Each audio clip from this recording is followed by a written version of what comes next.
ৰাজ্যত এতিয়া স্মাৰ্ট চুৰৰ টিকিল ঘিলনি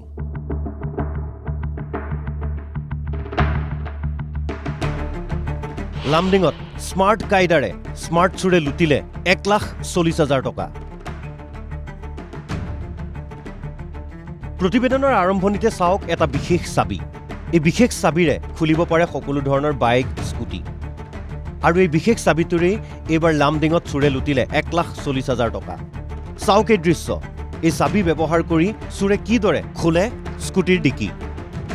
দৃশ্যটো লামডিঙৰ ৰাজপথৰ লামডিং মহাবিদ্যালয়ৰ সন্মুখৰ পৰা দিন দুপৰতে ধন বাহাদুৰ চেত্ৰী নামৰ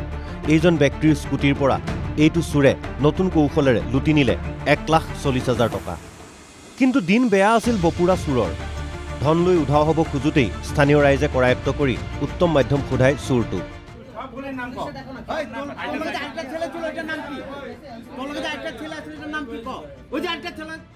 আৰু তাৰ পিছত গতাই দিয়ে আৰক্ষী মই ষ্টেট বেংকৰ পৰা টকা ওলাই আনিছোঁ আনি পেলাই ডিগিত সোমালোঁ 1,40,000 তাৰপাছত মই আহিছোঁ অলপ শ্বৰ্ট পৰিব পইচা বুলি আকৌ এটিএমত সোমাইছোঁ ইয়াত কলেজৰ ওচৰত তেতিয়া সি মই ওলাইছোঁ দেখিছোঁ সি লৈ পেলাই পলাই আছে ইমানটোৱেই হ'ল ডিগিৰ পৰা ওলাই পেলাই চাবিটো মোৰ লগতে আছে চুৰটোৰ মুখখন আমি দেখুৱাব নোৱাৰোঁ কাৰণ নাবালক চুৰৰ হাতৰ পৰা আৰক্ষীয়ে উদ্ধাৰ কৰে এই বিশেষ চাবিটো এই চাবিটো ব্যৱহাৰ কৰিয়েই চুৰটোৱে খুলিছিল সকলো ধৰণৰ বাইক স্কুটি আৰু তাৰ পিছত চলাই লুটপাট